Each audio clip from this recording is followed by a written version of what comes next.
Shalom, selamat hari Minggu. Perkenalkan kami dari kelompok 3, kami dari Prodi Pastoral Konseling yang berangkota saya sendiri Terawati, saya Anissa Bella, dan saya Herlina Dena Imane. Pada kesempatan kali ini kami akan berbicara tentang manajemen gereja yang ada di gereja kami masing-masing. Terima kasih, Tuhan Yesus memberkati. Nah, pertanyaan pertama nih. Bagaimana sih gereja kalian dapat meningkatkan partisipasi anggota jemaat dalam pelayanan dan kegiatan di dalam gereja kalian masing-masing? Bisakah kakak menjawab? Oke, saya jawab ya. Ya.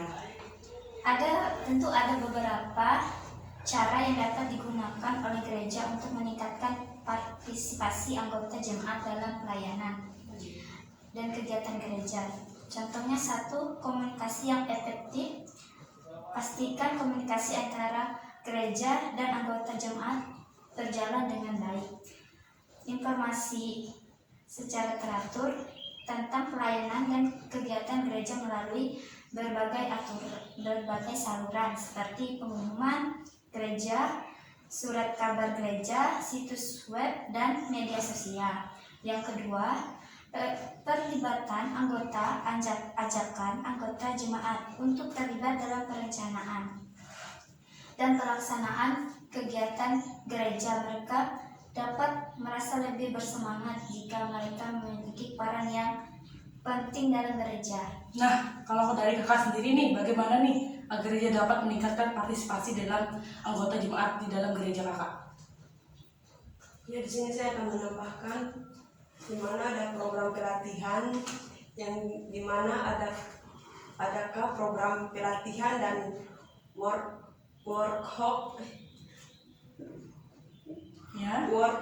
untuk mengembangkan keterampilan dan pengetahuan anggota jemaat dalam berbagai pelayanan gereja. Ini akan meningkatkan rasa percaya diri mereka untuk berpartisipasi.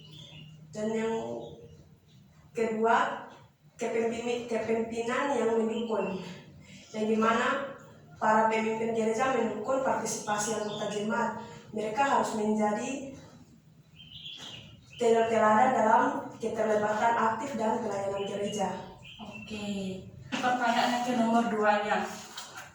Apa yang harus diperhatikan dalam merancangkan dan mengelola keuangan gereja secara bijaksana? Bisakah kakak jelaskan?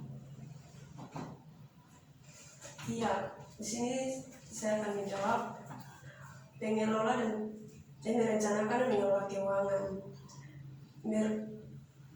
merupakan hal yang penting. Beberapa hal yang perlu diperhatikan dalam proses ini termasuk satu, anggaran, di mana anggaran tahunan yang jelas dan terinci untuk mengatur pengeluaran gereja, termasuk gaji staf gereja biaya operasional dan program gereja. Dan yang kedua, transparansi. Penting untuk menjaga transparansi dalam pengelola keuangan gereja. Laporan secara berkala kepada jemaat mengenai penerimaan dan pengeluaran gereja. Nah, kalau dari gereja kakak sendiri, bagaimana gereja merancangkan dan mengelola keuangan secara bijaksana? Oke, saya jawab ya.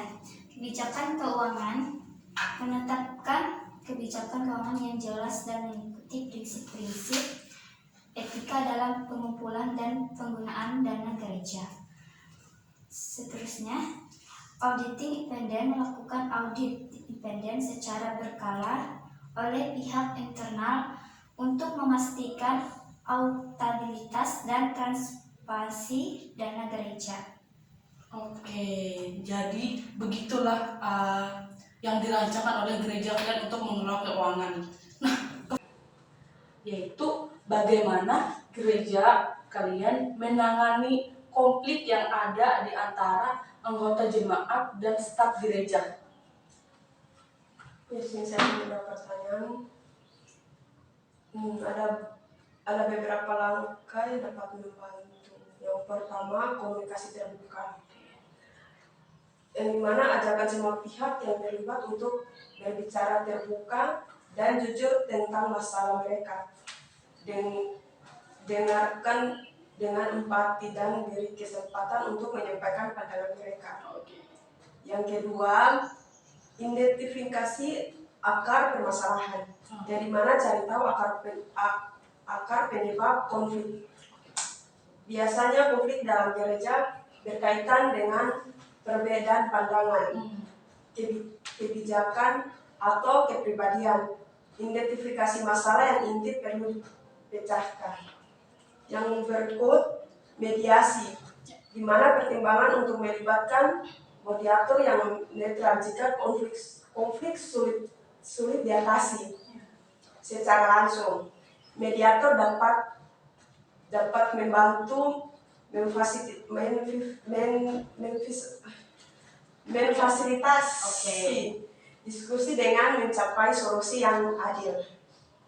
Yang keempat, doa, ajakan anggota jemaat atau staf gereja untuk berdoa bersama agar Tuhan memberikan hikmat dan petunjuk dalam mengatasi konflik tersebut.